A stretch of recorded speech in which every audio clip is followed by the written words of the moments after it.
Gas fitter exam cram session, video 29.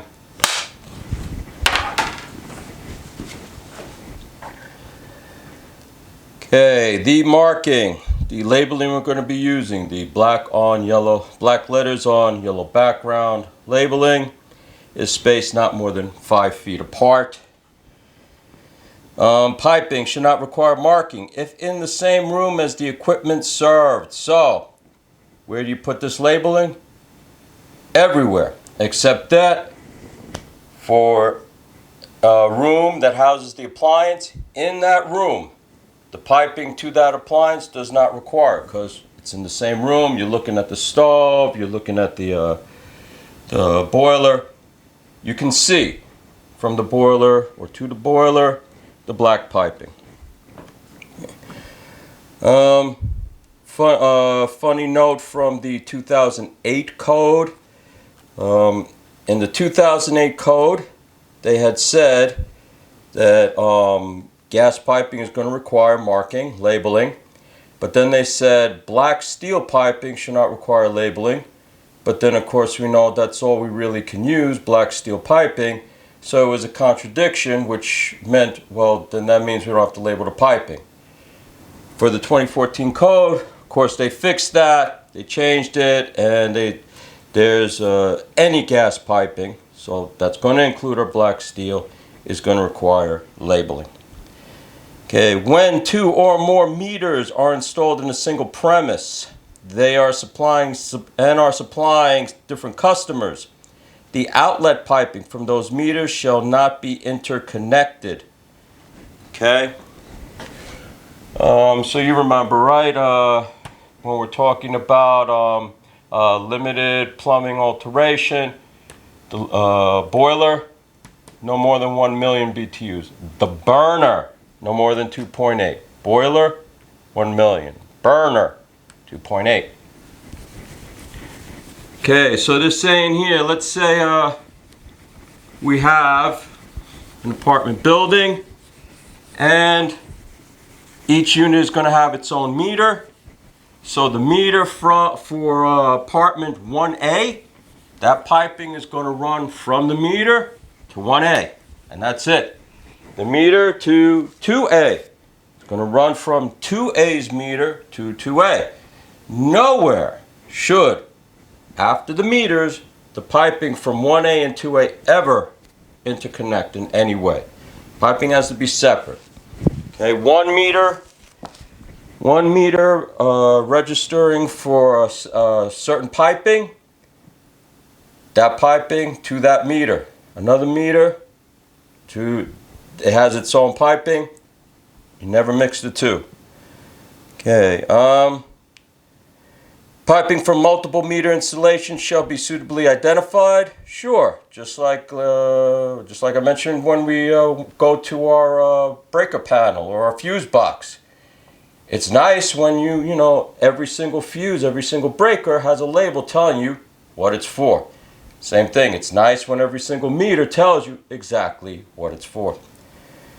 All installations, extensions, and alterations of gas piping shall be sized to supply the full number of outlets intended. Okay, so 5 stoves, that piping better be able to handle 5 stoves, not 4 stoves. It's got to be able to handle the gas that 5 stoves would need. Sizing shall be such that gas will be provided to meet the maximum demand anticipated.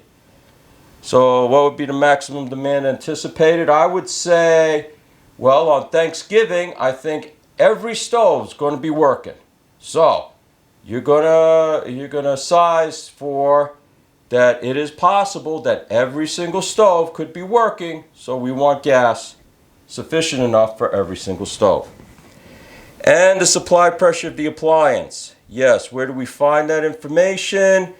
We're going to find it, the manufacturer is going to put it somewhere on a plate on the unit itself. The volume of gas to be provided, the demand in cubic feet per hour, that's how we measure gas, cubic feet per hour, shall be determined by directly from the manufacturer's input ratings from contacting such manufacturer, the gas supplier, or qualified agency, or from the following table. So they give you a table here of the approximate consumption in cubic feet per hour for these typical appliances. I wouldn't kill myself learning this table.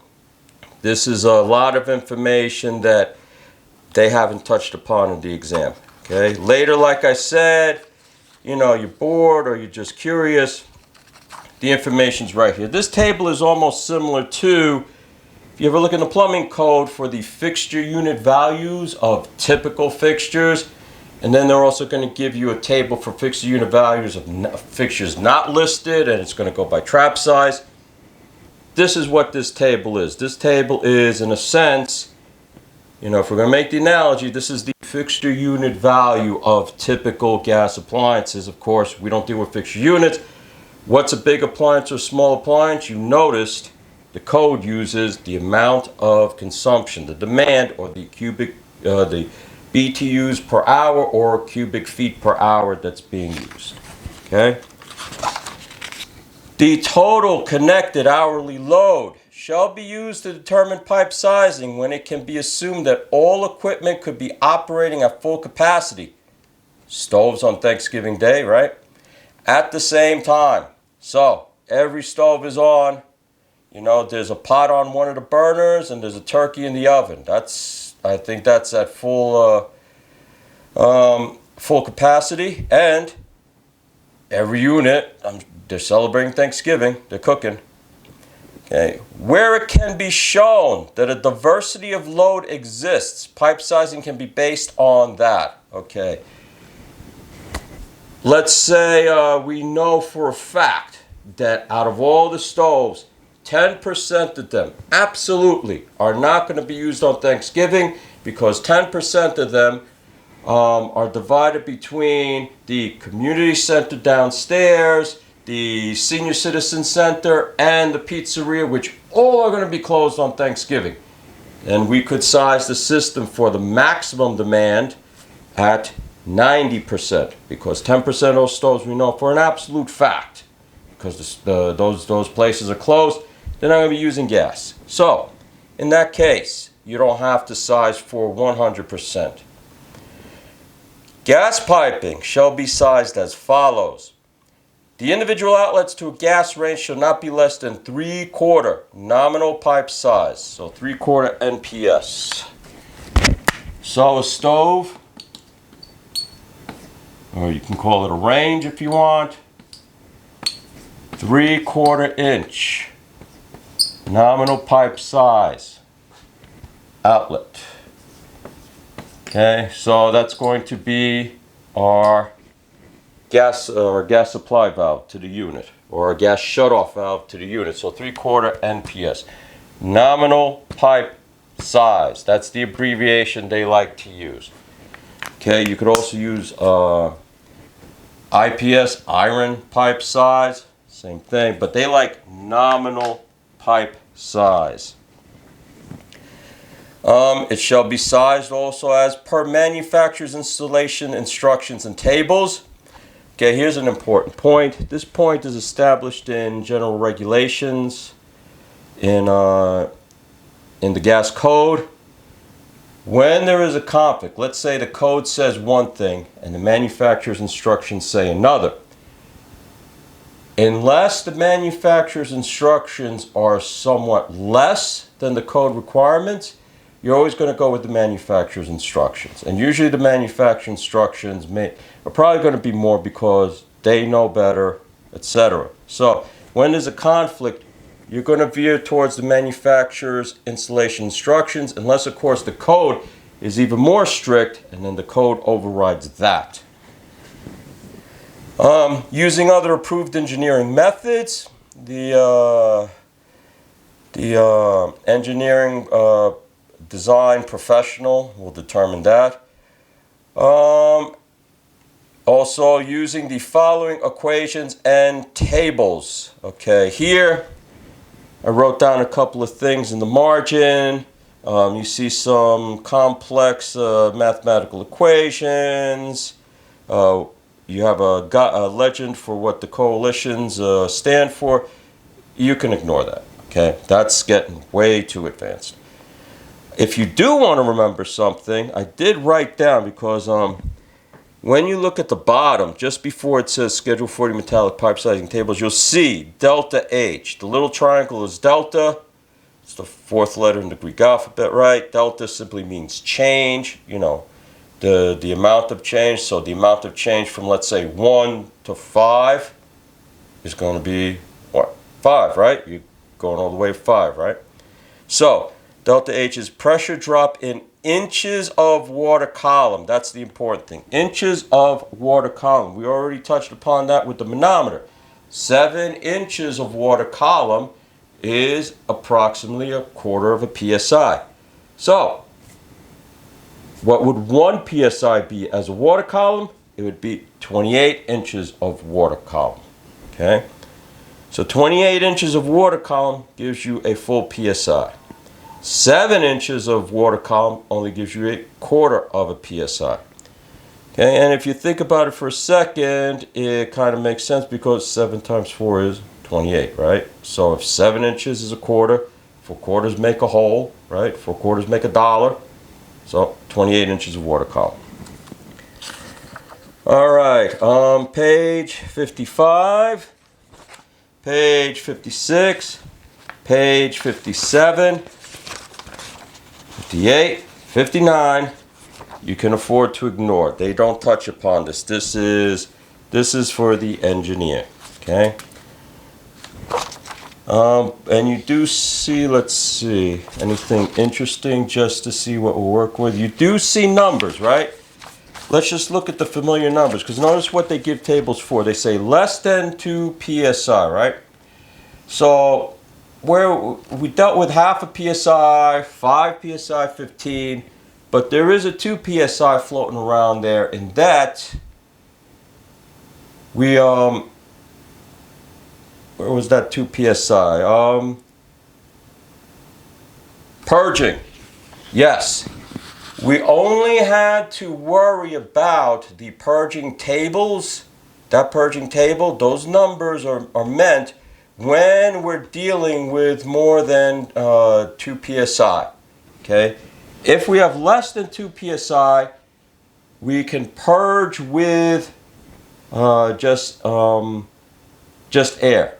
We can purge with air, we can purge with gas. If we go over to 2 psi, we got to use those tables, and those tables are going to say when we can just purge with plain old air or gas, or when we got to purge with inert gas first, and then we can introduce gas. So that's a finer point of the purging tables. We'll go into more detail with that later. But 2 psi, we've seen that. That's a number they like. And then, if we continue with the tables, we see now we get to a 3 psi table.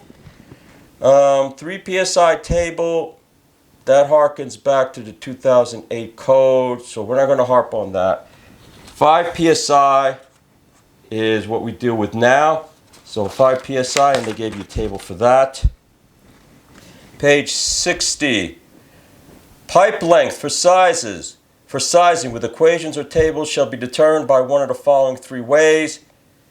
The longest length method. Okay, even though they're referring to these tables, which I say you can afford to ignore, these terms they do ask about. So, what is the longest length method? If we're going to size gas piping, if we use length, what does that mean? Longest length method, where the pipe size of each section shall be determined using the longest length of piping from the point of delivery, outlet of meter, to the most remote outlet, the last gas cock to the farthest stove, and the load of the section. How much cubic feet per hour of gas is the whole system of piping requiring from, that whole section of distribution piping. Let's see. And they said one of 3 ways. So the next method would be the branch length method, where the pipe size of each section of the longest pipe run from the point of delivery to the most remote outlet shall be determined using the longest run of the piping and the load of the section. Okay. Okay, so not every single section or not an average of the lengths of each section, but pick the longest section, pick the longest run in that section, and then the amount of gas. And the pipe size of each section of branch piping not previously sized shall be determined using the length of piping from the point of delivery to the most outlet in each branch and the load of the section. Okay, so they're saying you can go here if a section has more than one branch, the longest branch, and then the other branches. So you're pretty much including all the branches. 3, the other way is hybrid pressure, where the pipe size for each section of higher pressure piping shall be determined by using the longest length of piping from the point of delivery to the most remote line pressure regulator. And the pipe size from the line pressure regulator to each outlet shall be determined by using the length of piping from the regulator to the most remote outlet. Okay, this is a little involved. I would say the takeaway from this is longest length method. We're going to take the actual distance, the length, measure along the center line from point of delivery to most remote outlet, and the demand of gas.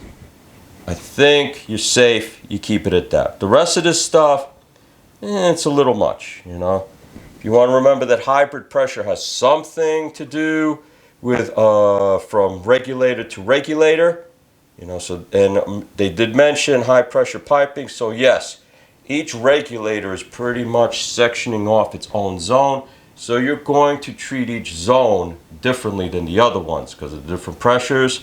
So you might size it differently. That's about the most I would try to take away. Don't kill yourself on this. This starts getting a little involved. This is like more for the engineer. But longest length method, length of pipe, amount of gas you need. Hybrid pressure for high pressure gas from regulator to regulator. Okay, the allowable pressure loss shall be such that under maximum probable flow conditions from the point of delivery to the equipment supplied, supply pressure shall be at least the minimum required pressure. Okay. You're going to want, like they mentioned here, they want you to be able to supply gas for the highest possible demand. At the same time, nothing's perfect. So, irregardless, that pipe sizing has got to be such that, okay, maybe at times where you cannot supply the maximum demand, you must at least be able to supply the minimum pressure required. In other words, no appliance should fail because all of a sudden there's just no gas, just like with fixtures. It's not, you're allowed a maximum of 85 psi before you got to crank it down. It's nice when you go in the shower and you get full pressure. That's awesome. But, that's not always going to happen. But to get no water out of the shower, or it's just dripping, that's unacceptable also. So the code requires at least 8 psi coming out of a faucet, It's not luxurious, but it's the minimum pressure, so you're going to always you're always going to calculate that. Once everything is said and done, when you turn that faucet, you got to have at least 8 psi. Of course, you can't have more than 85 psi. Same thing here. They want you to have at least the minimum required pressure so that appliance can work. What would be the minimum required pressure? Once again, we go to the manufacturer nameplate. It'll tell you that. Okay, now we're getting into sections that can actually test how well we're, absorbing the real information, the information that we definitely are going to be asked on. Gas distribution pressures shall not exceed half a psi inside a building, except pressures not exceeding 5 psi may be used if in commercial, industrial, or other large volume use where the boiler room use requirements exceed 4,000 cubic feet per hour and is supplied through a separate gas distribution system. So, just a couple of things on that. What did I tell you? The blanket statement is, well, what kind of pressure gas can we run? How high can we run it? Half a PSI, that's it. That's the max. Half a PSI max. But of course, we know that, all right, but there's always exceptions. What's the exception? We can go as high as 5 PSI, all right? But it's got to be for commercial, industrial, or other large volume use. What's a large volume use? Well, if we're talking about a boiler room, it's got to be over, so I'll put boiler room, over 4,000 cubic feet per hour. Okay? So 4,000 cubic feet per hour. And, of course, you know, half a PSI and 5 PSI are two very different things when we're talking about gas. Obviously, these two systems are not going to interconnect, and these two systems can't it's impractical to try and feed them off one delivery system. It's like you're going to have your service come in, and then you have to branch off. One of them is going to require the MP regulator to bring it down to a half a PSI, and the other one is going to be to keep it from going over 5 PSI. So 5 PSI, commercial, industrial, high volume use, and we always want to know the quality of these numbers. So over 4,000, the number is the most important.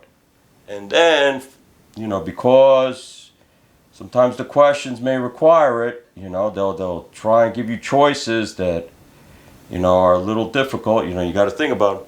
Over 4,000. You can use 5 PSI. So I would say a boiler room with over 4,000 cubic feet demand per hour, yeah, half a PSI ain't going to help that, okay? Now, I think you could have guessed this one coming, because this is our next cutoff, this is our next limit, 15 PSI, okay, 15 PSI. We can use up to 15 PSI. For boiler room equipment, more than 100,000 cubic feet per hour. So that's good, because now we have a rhythm here. Again, boiler room. Again, over how much? In this case, 100,000 cubic feet per hour. So 4,000, 100,000. And provided that the gas distribution piping is installed as required by the code.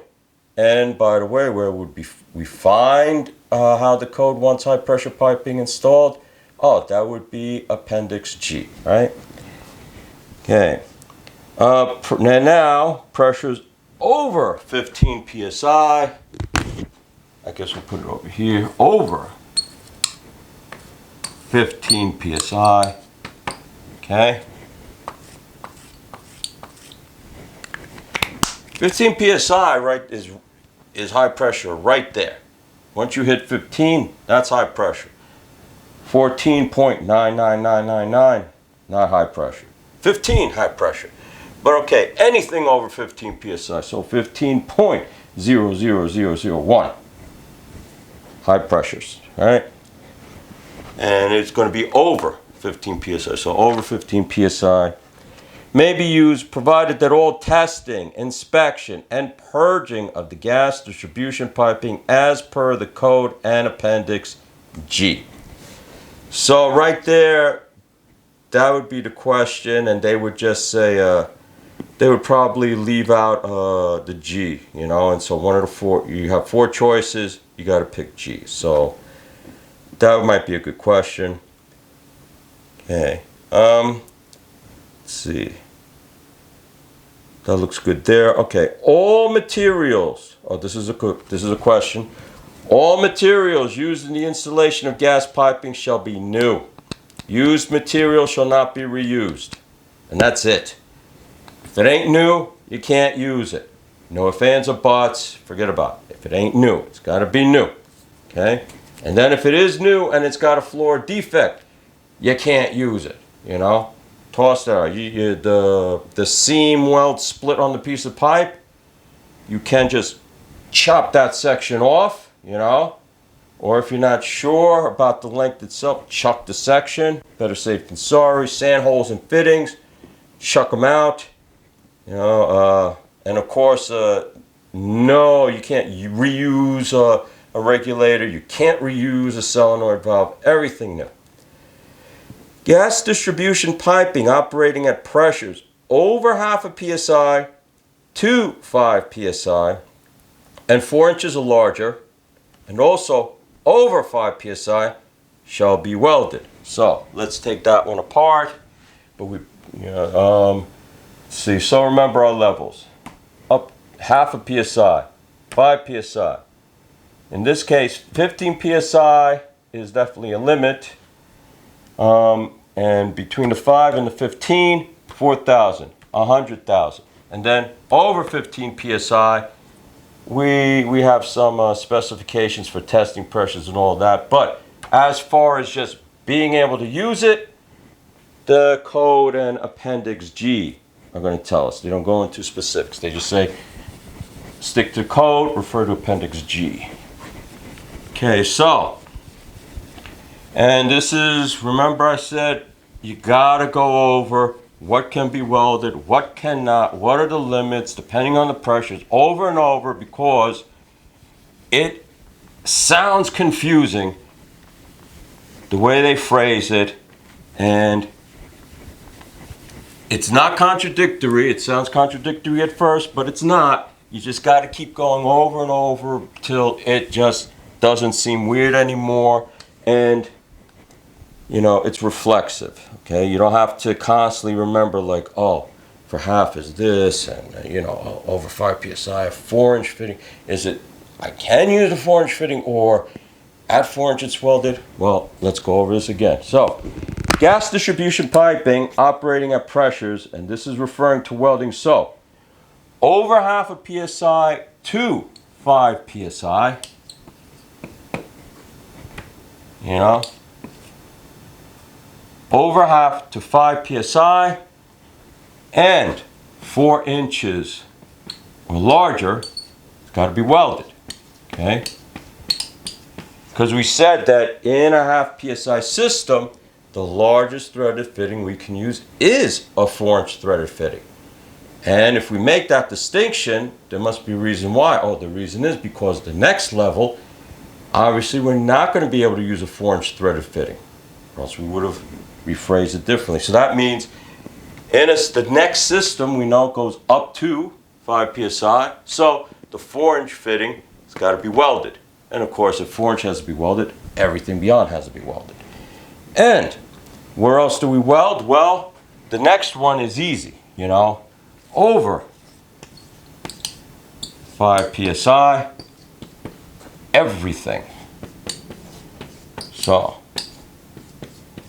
over 5 psi, everything. Okay? So that makes life easy. That blanket statement is simple. Over 5 psi, everything. When do we have to, what's the length of piping we would have to purge? Everything, 8-inch. 8-inch or bigger, doesn't matter. We don't have to remember a number. We know 8-inch or bigger, everything's purged. Over 5 psi, everything's welded. Up to 5, we're going to have to weld that 4-inch fitting. Okay?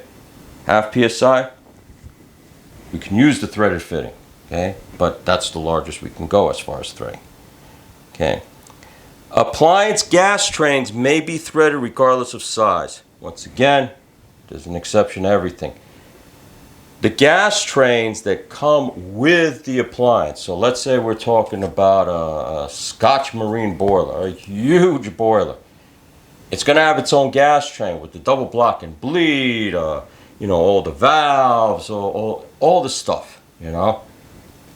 That gas train, that comes with the boiler. That's part of the kit. It's assembled and attached in the factory. If it comes with threaded fittings, and those threaded fittings are larger than 4-inch, and we already know that No threaded fitting can be larger than 4 inch, but there it is.